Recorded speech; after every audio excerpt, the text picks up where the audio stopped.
And coupling it with a great shoulder program, I definitely think it can make you look like a much wider. आज सुबह होते ही आपके एक सवाल का जवाब देता Human हूँ। beings are biologically programmed to like broad shoulders, especially women. Although this guy has more muscle mass, this guy's physique is more aesthetic. And it's simply because his clavicles are wider. But don't worry, even if you don't have genetically broad shoulders, there's still a way you can lengthen your skeletal structure without surgery. The Reeves. आपके genetically एकदम broad shoulder नहीं है तो आप अपना shoulder broad कर सकते हो।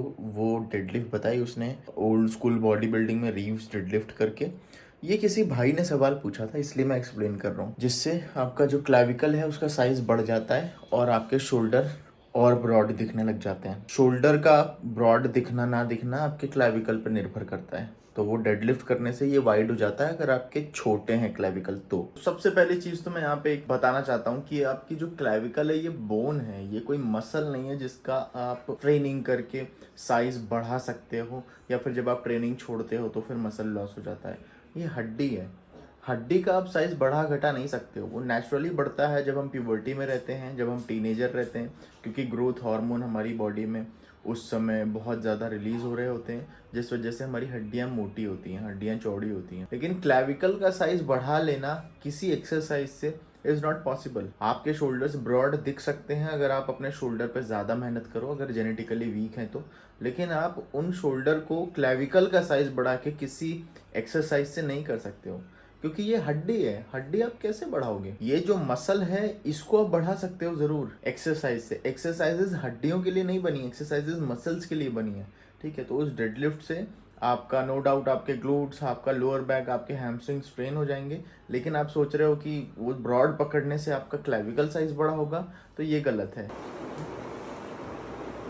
कल मेरे पैर में एक छोटा सा कट लग गया था, जूता मोजा पहनने में बहुत दर्द हो रहा है उधर। कट कैसा लगा? वो चमड़ी से ऐसे निकल जाती है ना इधर गेट के कोने में। तो अभी कार्डियो करने जा रहा हूँ, अभी स्वेटिंग होगी तो और ज़्यादा उसमें जलन होगी। आज भी हम 2 सवालों के जवाब देंगे, 2 से 3, ठीक है, पूरे दिन भर के इस व्लॉग में, इस वीडियो में। और मैं ये कोशिश करता हूँ कि उन आंसर से आपको सोल्यूशन मिले, प्लस आपको एक बेटर अंडरस्टैंडिंग मिले चीज़ों को लेके, ठीक है, कि हम जिस चीज़ पे अभी तक विश्वास करते आ रहे थे वो सच में वैसी है क्या।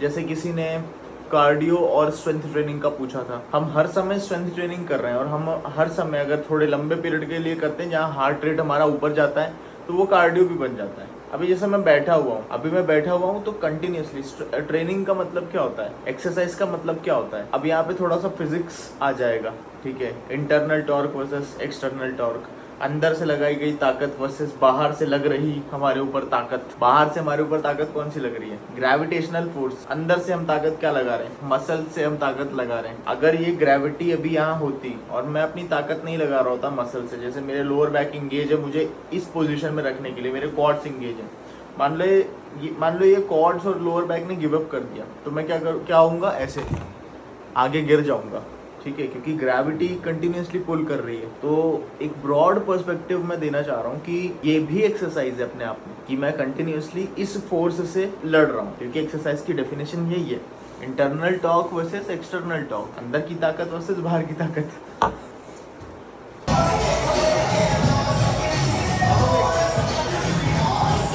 दलजीत के गाने बज रहे हैं, इससे पहले कॉपीराइट आए। हैप्पी थर्सडे, 14 दिसंबर है आज, मतलब आप लोगों को ये 2 दिन बाद दिखेगा। साल खत्म होने आ गया है, कुछ 15-1 दिन और बचे हैं। आप लोगों के बड़े बड़े अचीवमेंट्स जो इस साल के रहे हैं वो मुझे कमेंट में बताओ कि आपने क्या ऐसी बड़ी चीज़ इस साल अचीव करी है तो शायद आपके लिए बड़ी है, दूसरे के लिए भले ही छोटी हो। हम ऐसे बोलते हैं ना, यार आज इस साल ये बहुत अच्छा हुआ है, आज इस साल ये मेरे साथ बहुत अच्छा हुआ है। आपके साथ क्या अच्छा हुआ है बताओ मुझे कमेंट में। मुझे जानना है आपने क्या क्या नई नई चीज़ें एक्सपीरियंस करी इस साल, या फिर क्या क्या नई नई चीज़ें अचीव करी इस साल। और मैं नेक्स्ट वीडियो में बताऊंगा मेरे अचीवमेंट्स जो मैंने सोचे नहीं थे कि ये चीज़ें हो जाएंगी इस साल, पर हो गई, और वो कैसे हो गई वो भी मैं डिस्क्लोज करूंगा अगले वीडियो में। पहले आप लोग बताओ। हैवी वर्कआउट अगर करना है ना तो आपको अकॉर्डिंगली खाना भी पड़ेगा। वर्कआउट जिस दिन लाइट हो गया है ना उस दिन अकॉर्डिंगली खाना भी कम करना पड़ेगा। यही हम बचपन से करते आए हैं, वो तो अब जाके हमारे दिमाग में कैलोरी डेफिसिट और सरप्लस जैसी चीजें भर दी हैं। आज मेरे को पुश डे अपना एकदम सर्वनाश करना है अपने अपर बॉडी का। मैं खा रहा हूँ 150 ग्राम के आसपास ओट्स, यहाँ से मैंने 3 चम्मच देसी घी के इसमें डाले हैं। वर्कआउट होगा अभी 12-1 बजे। और 2 केले, समझे। मैं खाता हूँ, आप लोग भी अपना दिन चालू कर चुके होगे आई गेस। भाई ये ब्लॉग तो यार आप एक बार में देखते हो ना, सारा शाम में देखते हो ना। क्या चल रहा है बताओ, जो भी चल रहा है, जो भी कर रहे हो इस समय कमेंट में बताओ। ऐसे मैंने बहुत बार बोला है, वो मुझे लगता है कि मैं आपसे रियल टाइम में बात कर रहा हूँ, आप सब लोग मुझे देख रहे हो। मैं भूल जाता हूँ कि ब्लॉग है ये। Today's apparel not sponsored by YoungLA and Gymshark. तो वापस से हम तैयार हो गए हैं बेशर्मों जैसे एकदम जिम जाने के लिए। बेशर्मी नहीं कहेंगे इसको, एक बॉडी बिल्डर को जिद्दी होना चाहिए। जिद्दी ज़्यादा सही वर्ड है, क्योंकि हम सही चीज़ के लिए लड़ रहे हैं यहाँ पे, गलत चीज़ के लिए नहीं। गलत चीज़ के लिए लड़ रहे होते तो फिर वो हम बेशर्म है, इसका तो बार बार वही गलती कर रहे हैं। बेशर्म है, शर्म नहीं आती है इसको। चलो निकलते हैं और आगे का वर्कआउट जो भी है वो मैं आपको जिम में बताऊँगा कि क्या है। अपर बॉडी है ये तो सबको पता है, लेकिन क्या क्या एक्सरसाइज मैं सिलेक्ट करूंगा। पिछली बार हमने मशीन से करी थी, आज वहीं चल के बताते हैं। आज हम लोग अपना वर्कआउट चालू करेंगे अपर बॉडी से। अपर बॉडी में पेक मसल, जिसको मैं लूँगा इंक्लाइन बेंच प्रेस के साथ। पर उससे पहले कल के ब्लॉग में एक सवाल मैंने मिस कर दिया था, उस सवाल को हम कवर करेंगे। एक्चुअली मैंने वो रिकॉर्ड तो कर लिया था, लेकिन उस क्लिप को मैं ऐड करना भूल गया, ठीक है। जिस वजह से उस व्लॉग में वो क्लिप आई नहीं, जहाँ पे मैंने ये बोला था कि इंक्लाइन बेंच प्रेस के बाद मैं आपको रेंज ऑफ मोशन का कॉन्सेप्ट क्लियर करूँगा। क्योंकि मुझसे किसी ने सवाल पूछा था कि आप एंड रेंज में ट्रेन क्यों नहीं कर रहे हो 50 किलो के डंबल से। अब इसका आपको मैं आंसर करता हूँ कि कम रेंज ऑफ मोशन में ट्रेन करना भी इफेक्टिव है। कम रेंज ऑफ मोशन में अगर आप ट्रेन कर रहे हो तो भी आपका मसल अच्छे से हिट हो रहा है। अब मेरे हाथ में जो डंबल है ये है 12.5 किलो का। अब मेरे हाथ का जो ये डंबल है 12.5 किलो का, इसको देखो, मैं यहाँ तक ला रहा हूँ, ये मेरी एंड रेंज पहुँच गई। ये मेरी डीपेस्ट रेंज है, एंड रेंज, ठीक है। इसके नीचे जा ही नहीं सकता हूँ मैं। अब आप बोलोगे वाह यार सर गजब कर दिया, 12.5 किलो को आप एंड रेंज में ट्रेन कर रहे हो। पर आपके लिए तो 12.5 किलो बहुत हल्का है, बहुत आसान है। अभी यही 12.5 किलो का डंबल अगर मैं किसी 14 साल के बच्चे को दे दूंगा तो शायद उसके लिए इतना आसान नहीं होगा इतने नीचे तक जाना। लेकिन मेरे लिए आसान क्यों है? क्योंकि मेरे लिगामेंट्स और टेंडन्स इस 12.5 किलो की शक्तियों को एंड रेंज में झेलने के लायक हैं। अभी यही डंबल अगर 50 किलो का हो जाएगा ना, तो मेरे लिगामेंट्स और टेंडन्स इस 50 किलो की शक्तियों को एंड रेंज में झेलने लायक नहीं है। तो क्या मैं इस रेंज में अगर ट्रेन कर रहा हूँ 50 किलो के डंबल के साथ, तो वो गलत हो जाएगा? नहीं गलत होगा, क्योंकि मेरे लिगामेंट्स, टेंडन्स और मसल इस 50 किलो की शक्ति को इस रेंज में ट्रेन करने के लायक हैं। Till I am facing resistance, till I am getting that resistance on my pack. और ओवर द पीरियड जैसे जैसे मेरे मसल स्ट्रांग होंगे, मेरे लिगामेंट्स और टेंडन्स मसल्स की 50 किलो के डंबल को भी एंड रेंज में झेलने लायक हो जाएंगे। तो बस अंतर ये है कि मेरे बगल में अगर आज आ गया मान लो लैरी व्हील, तो वो 50 किलो के डंबल से एंड रेंज में मार लेगा, पर मैं नहीं मार पा रहा हूँ, क्योंकि लैरी व्हील का मसल, लैरी व्हील के लिगामेंट्स, टेंडन्स स्ट्रांग है उस 50 किलो को एंड रेंज में लाने के लिए। मेरे नहीं है, मेरे भी धीरे धीरे आ जाएंगे।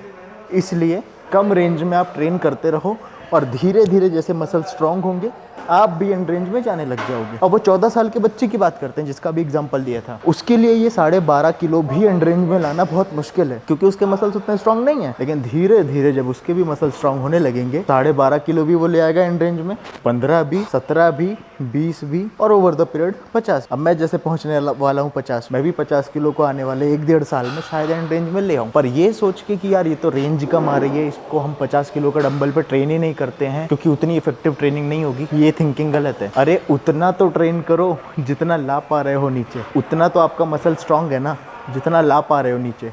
हाँ, एंड रेंज के हिसाब से स्ट्रांग नहीं है, तो एंड रेंज के हिसाब से ट्रेन करने को बोल कौन रहा है? इसलिए कम रेंज ऑफ मोशन में भी ट्रेन करना इफेक्टिव होता है। तो गाइज ये मेरा पहला सेट है आज के वर्कआउट का। श्री गणेश अब हो रहा है, क्योंकि मुझे आपको वो टॉपिक समझाना ज़रूरी था। और अगर अभी भी आपको वो समझ में नहीं आया है हैंड रेंज ऑफ मोशन के बारे में, बिंदास बताओ कमेंट में, मैं फिर से मेहनत करके पूरा अच्छे से समझाऊंगा आपको। पर अभी हम वर्कआउट करेंगे।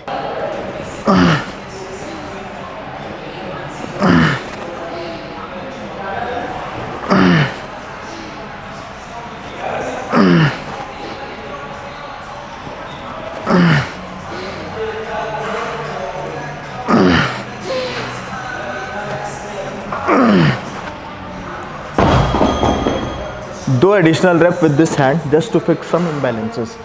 हाँ मैं मान रहा हूँ मैंने पहला सेट 35 kg से लिया। उसके पीछे का रीज़न है गाइस। रीज़न ये है कि आप लोगों को रेंज ऑफ मोशन समझाने में मेरा वार्म अप अच्छे से हो गया था। Now this is my second set.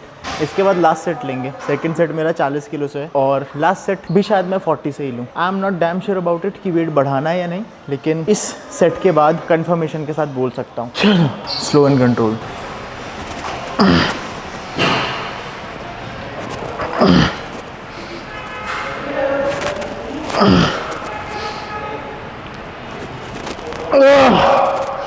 दो और एक और।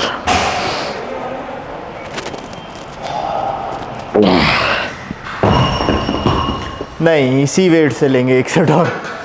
इस सेट के बाद हमारा ड्रॉप सेट होगा सीधे और 40 kg का हाफ होता है। वैसे तो 20 कायदे से 20 से लेना चाहिए, पर मैं 25 से लूँगा।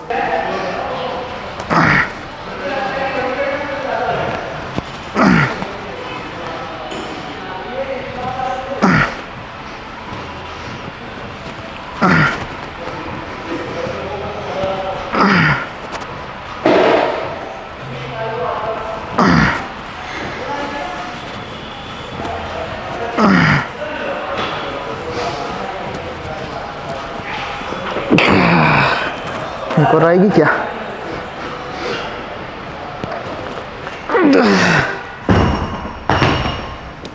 नहीं आएगी।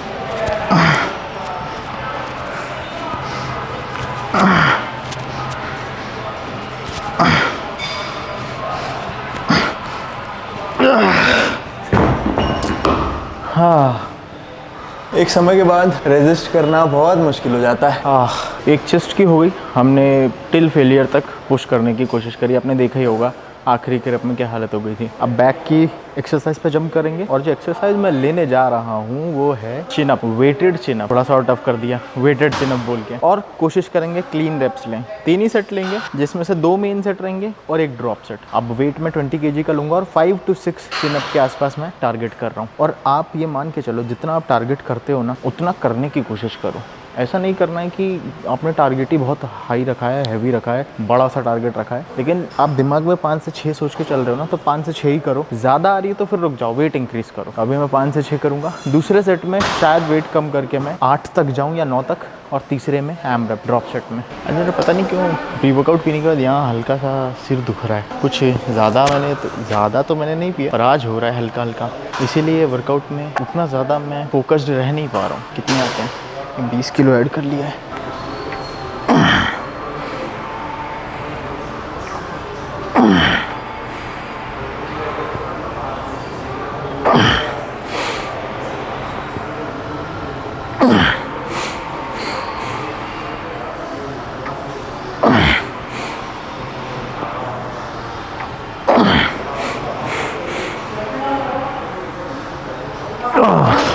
लास्ट वाला let's do not count that. अभी जो वेट है वो है 15 किलोग्राम। देखते हैं, कुछ टारगेट नहीं रखते हैं, पर 10 या 10 से कम ही आएगी। देखो, अगर फॉर्म बिगाड़ना है और थोड़ा सा पुश ही करना है और दिखाना है लोगों को कि yes I can do more reps, या फिर आखिरी के सेट में आपको नियर फेलियर जाना है और आपको ऐसा लग रहा है मेन सेट में नहीं है, थोड़ी बहुत चीट चल जाएगी, पर शुरुआती रेप में नहीं करना है ये।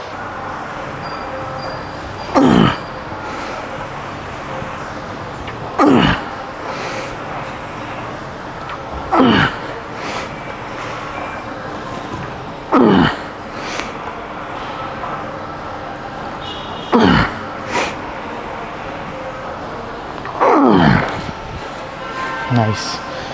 Drops it.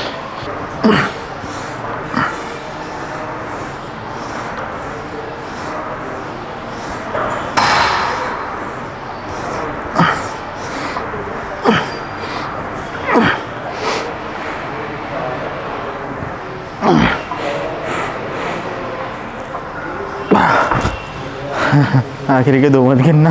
अभी हमारी जो एक्सरसाइज है ये है ट्राइसेट। ट्राइसेप करने में मेरे को बहुत मज़ा आता है। जैसे आप सबको पता है मेरे को कार्डियो बहुत पसंद है, तो ट्राइसेप में ना मेरा कार्डियो हो जाता है। और सबसे मज़े की बात पता है क्या है, यहाँ पे ना प्रीचर कर्ल में आने वाली दो और एक्सरसाइजेज में मुझे 15 से 25 रेप रेंज में ट्रेन करना है। तो ये जो ट्राइसेट रहेगा जिसमें प्रीचर कर्ल पहली एक्सरसाइज है, इसमें मैं 15 से 25 रेप लूँगा। उसके बाद कफ लैटरल रेज है। कफ मतलब एक आप ऐसा समझो मशीन लैटरल रेज, इसमें भी 15 से 25 रेप रेंज के बीच में ट्रेन करना है। और इसके बाद cross body dumbbell skull crusher या फिर हम केबल से जो करते हैं, आज मैं सोच रहा हूँ डंबल से करूँ, ठीक है। इसमें है 10 से 15, तो शुरू की 2 एक्सरसाइज में 15 से 25, काफ़ी ज़्यादा दम फूलने वाला है। देखो पसीना पसीना हो जाऊंगा अभी मैं। पहला सेट हम लेंगे 4 प्लेट से 25 रेप के साथ, ठीक है। फिर दूसरे में 20 और तीसरे में 15, ऐसे हम कम करेंगे जैसे जैसे वेट इंक्रीज होगा। अपार्ट फ्रॉम दैट हम गैप, मतलब हम से मैं बोलता हूँ तो आप सबको एक फैमिली मान के चलता हूँ, इसलिए हम बोल देता हूँ। तो हम क्या करेंगे, अपनी कार्डियोवास्कुलर एंड्योरेंस के अकॉर्डिंग एक सेट से दूसरे सेट के बीच में गैप रखेंगे। अभी शुरू में तो आई एम टोटली फाइन, कोई दिक्कत नहीं है। तो तुरंत बाद में लैटरल रेज ले लूँगा और उसके तुरंत बाद शायद मैं डंबल स्कल क्रशर भी ले लूँ। लेकिन शायद दूसरा जो हमारा ट्राई सेट होगा, दूसरी सेट की सीरीज जो है, उसमें शायद मैं गैप ज़्यादा रखूँ। तो अकॉर्डिंगली आप भी किया करो। थके हुए ज़्यादा लग रहे हो तो गैप ज़्यादा ले लो, कोई दिक्कत नहीं है। और थके हुए कम हो तो इन मशीनों को थका दो। चलो भाई 25 रेप।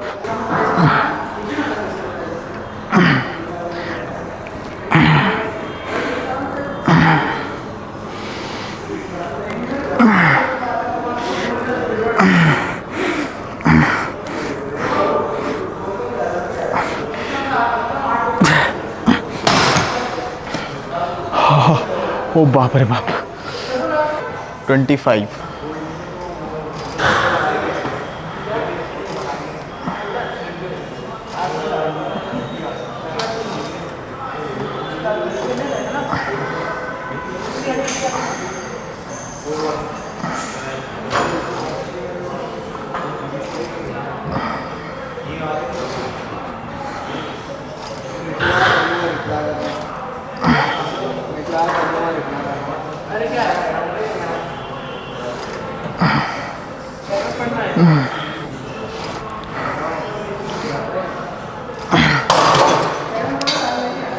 पच्चीस नहीं भी आ रही है 25 नहीं भी आ रही है तो चल जाएगा, लेकिन शुरू के रेप्स कंट्रोल रखो। अभी आपने देखा मैंने 20-21 तक तो कंट्रोल करने की कोशिश करी, उसके बाद ये मसल नहीं मानता ना। इस वाली में नहीं है 25 रेप्स, 10 से 15 ही है। 10 से 15 हम ले सकते हैं इजीली, 15 लेंगे पक्का, 15 सही से।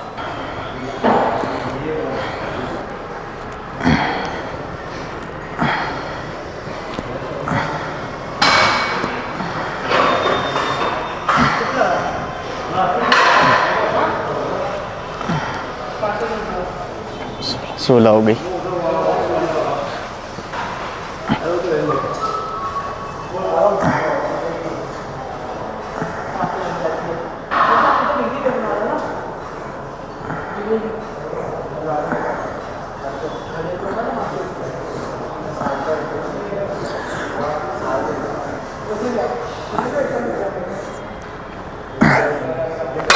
कोई दिक्कत नहीं है इसमें। प्रीचर कर्ल, अभी प्रीचर कर्ल में शायद 25 नहीं आएगी, 15 से 20 के बीच में हम रख के देखते हैं टारगेट, क्योंकि वेट भी इंक्रीज़ कर रहा हूँ। 15 से 20 के बीच में आनी ही चाहिए, आईएएस तो हो ही जाएगा। मीम थी भाई, ठीक है, भले ही कम मार्क्स से बने लेकिन आईएएस तो बन के ही रहे, वो वाली मीम थी।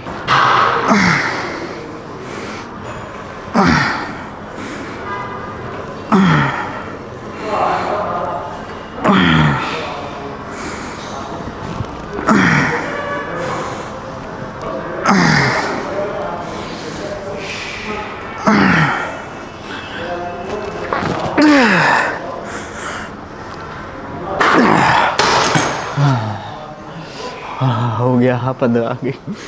अब लास्ट सेट में भी 15 ही लेंगे, 15 टारगेट करते हैं।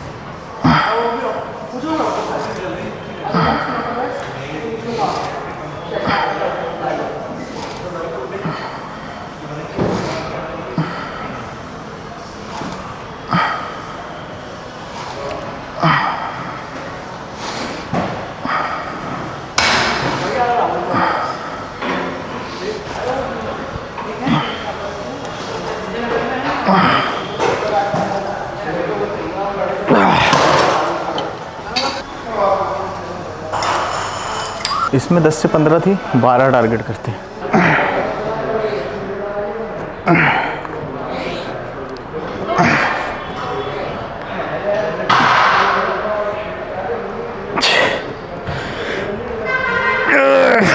हाँ।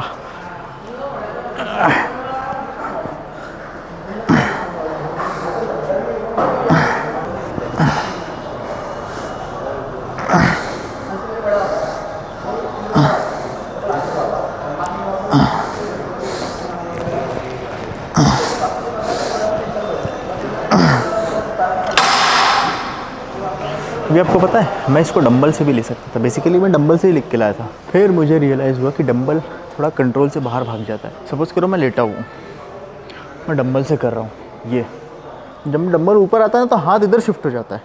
केबल में वो चीज़ नहीं होती है, क्योंकि केबल कंटिन्यूसली आपको पकड़ के रखती है, कंटिन्यूस टेंशन रहता है। ये लास्ट सेट है विथ ड्रॉप सेट के झटके के साथ, और same number of reps 15 target है। 15 to 25 के बीच में शर्त लगी थी। अब देखो ड्रॉप सेट में कितना चलता है। इसमें तो 15 चला जाएगा। मैंने अच्छा खासा सा रेस्ट लिया इसके पहले।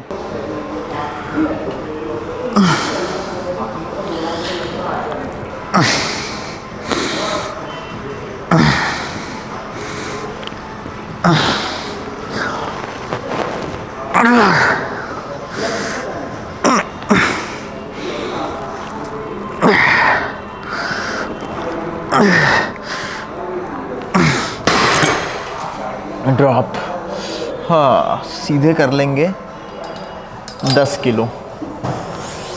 हाँ काँप रहे यार, पर यही तो चाहिए इनको बड़े करने के लिए। ज़्यादा आराम मत ले, ड्रॉप ले।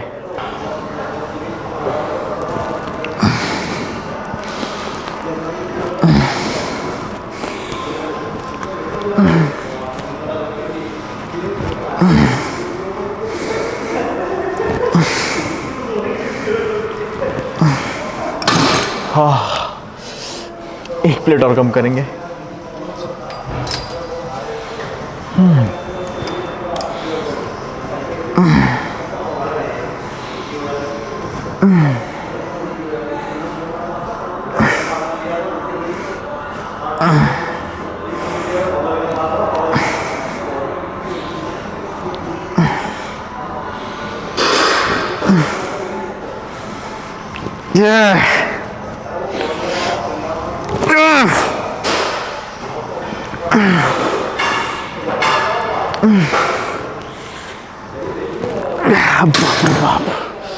हो फुल स्टैक 10 reps।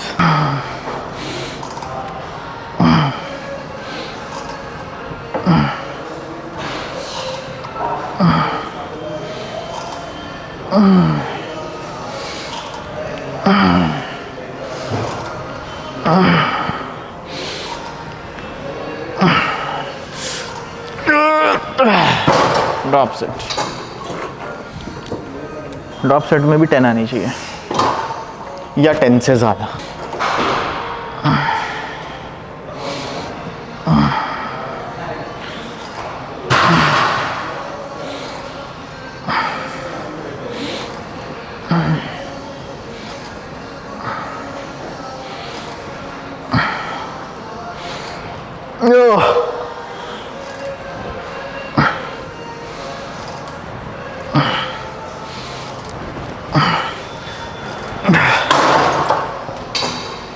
दिखाऊं delts?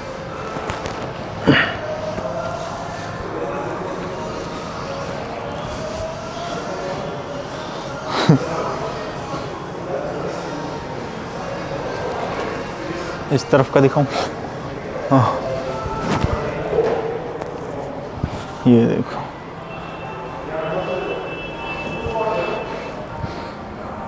Not so impressive, but impressive बनाएंगे कुछ दिन बाद।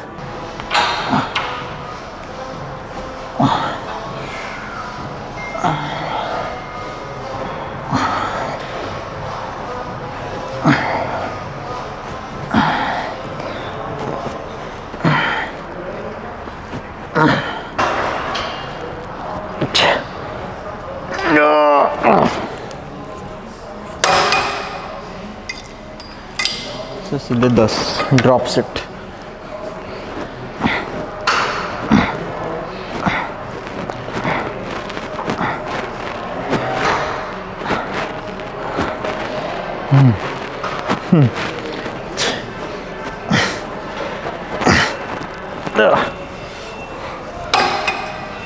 ड्रॉप सेट में मुश्किल हो जाता है फेलियर तक जाना। जान फट के हाथ में आ जाती है। जान बोला मैंने, ठीक है।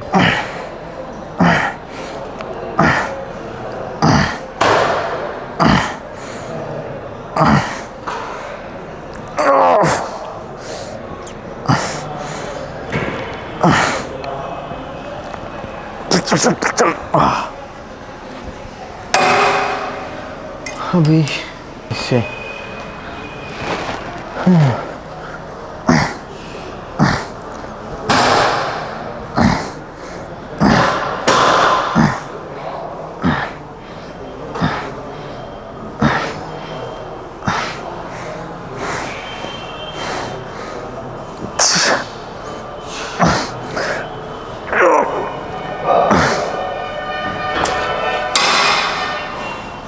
Enough stimulus for the day for the small pitches. चलो भाई अगला सेट। तो इस समय जिम में भीड़ नहीं रहती है। मुझे केबल स्टेशन अक्सर क्या हमेशा ही खाली मिल जाते हैं, और जो मेंबर हैं बाकी वो समझदार हैं, वो हट भी जाते हैं बहुत सारी बात मेरे लिए। कभी कभी लगता है कि आई एम ब्लेस्ड। अभी हम करेंगे, खाली से याद आया कि डोल पुली केबल श्रग, ये पूरा स्टेशन मेरा है, नहीं तो बारबेल श्रग अगर ये नहीं होता तो।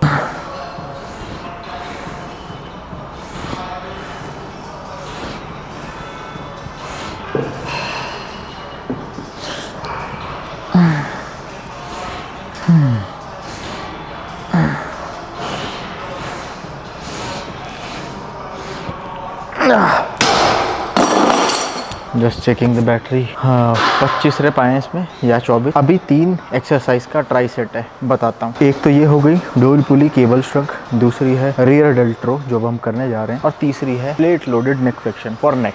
अभी इसमें मैं ये देखना भूल गया कि नंबर ऑफ रेप्स कितने लेने हैं। रियर डेल्ट केबल रो इसमें 15 है, उसमें 15 to 25 है, इसमें 10 to 15 है, और प्लेट लोडेड नेक फ्लेक्शन में भी 10 to 15 है।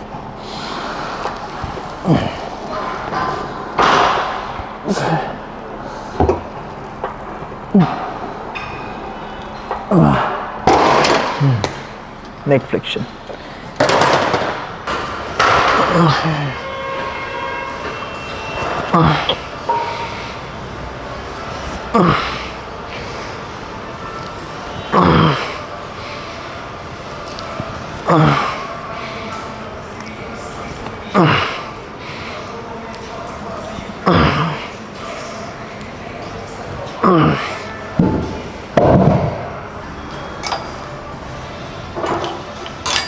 दूसरा set. I am feeling good, मेरे को ज़्यादा थकान नहीं हुई ये पहले सीरीज़ में, जिसमें ये लिया श्रग्स, रिवर्स पेक डेगा और नेक फ्लेक्शन। तो मैं तुरंत बाद दूसरे सेट की सीरीज़ चालू कर रहा हूँ।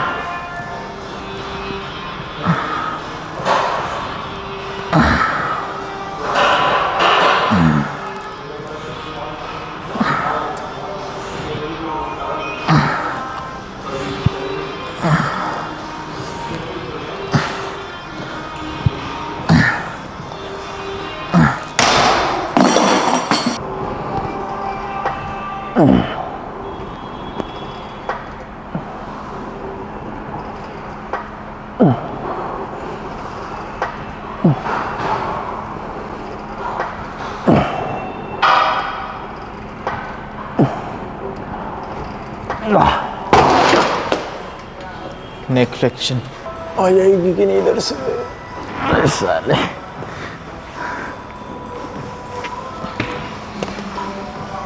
उन्हें चढ़ गई भाई पैर की।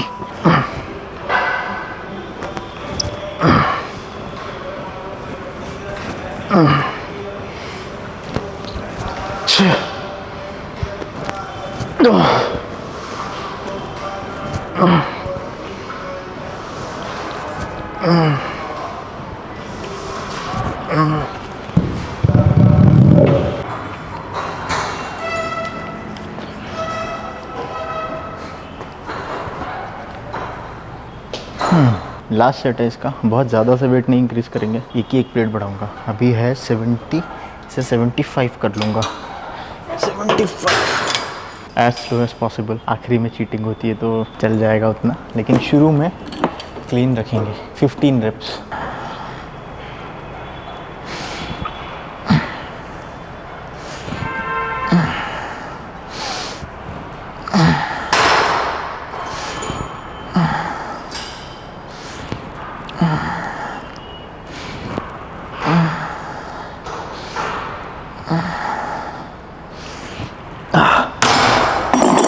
चीटिंग। अभी ड्रॉप में हो जाएगी शायद 45 45। Let's see. अबे भारी क्यों लग रहा है 45?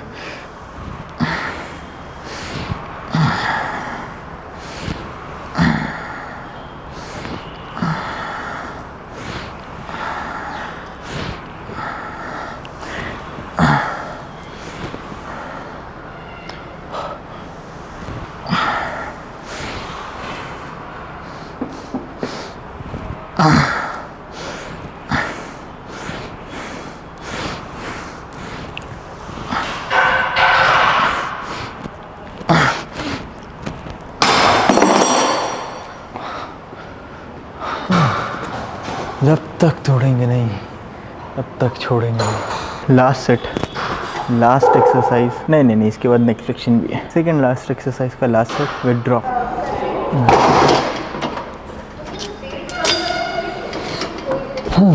15 reps।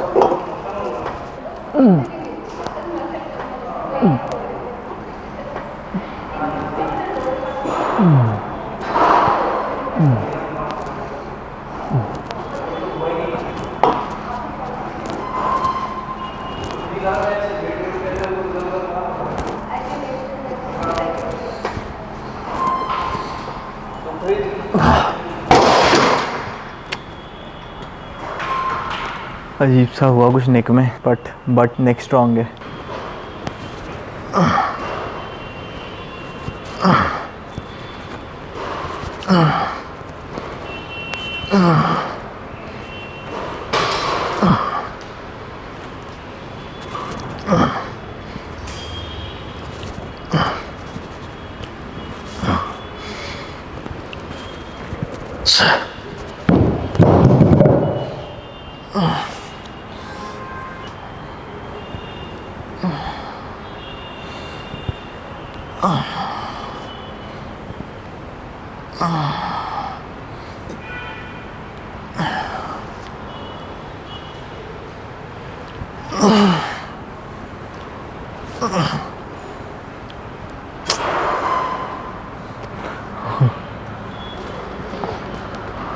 अब एक एप्स की, फिर घर।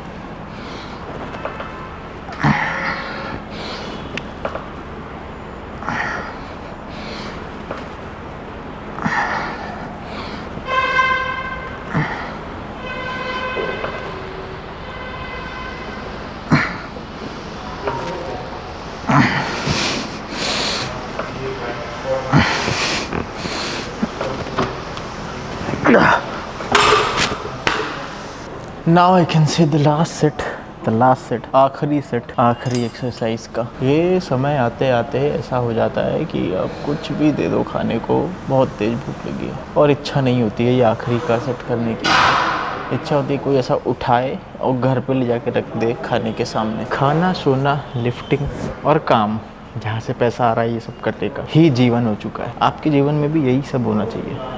मुझे इसी चीज़ से पैसा मिल रहा है, इसलिए मैं इसमें खूब ज़्यादा इंगेज्ड हूँ। दूसरे भी काम है मेरे, नो डाउट, मेरे क्लाइंट्स भी हैं। मतलब मैं ओवरऑल फिटनेस खुद की संवारने में या फिर दूसरे लोगों की संवारने में लगा हुआ हूँ। लेकिन आप लोग, जो लोग अभी टीनेजर हैं, 13 से लेके 19 के बीच वाले, आप लोग पूरी तरीके से एकदम डेडिकेशन के साथ 2 चीज़ों पे ध्यान दो। अगर आपको फिटनेस में आना है तो सिर्फ फिटनेस पे नहीं, सोर्स ऑफ इनकम और फिटनेस। इनिशियली कोई इतना पैसे नहीं कमाता है कि वो अपनी फिटनेस को सपोर्ट कर पाए। मम्मी पापा के ऊपर हमको बोझ नहीं बनना है, हमको ये भी ध्यान रखना है। तो ये दोनों पिलर स्ट्रॉन्ग होने चाहिए।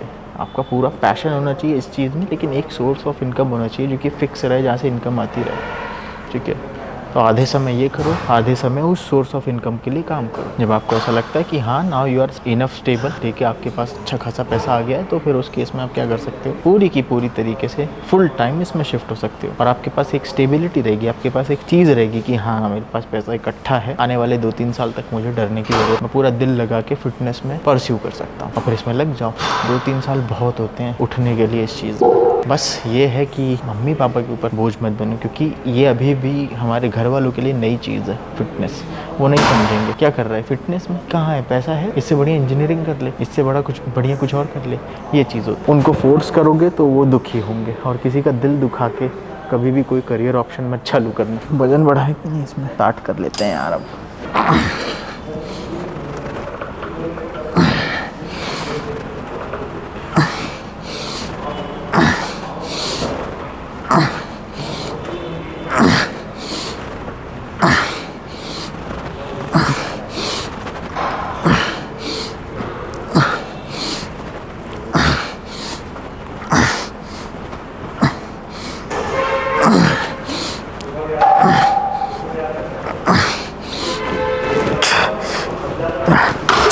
That's it, let's go। चलो, भाषण तो मैंने पहले ही दे दिया। मिलते हैं आपसे जल्दी, या तो फिर शाम में कुछ हो रहा होगा स्पेशल तो शेयर करूंगा। Ram Ram. Good evening guys.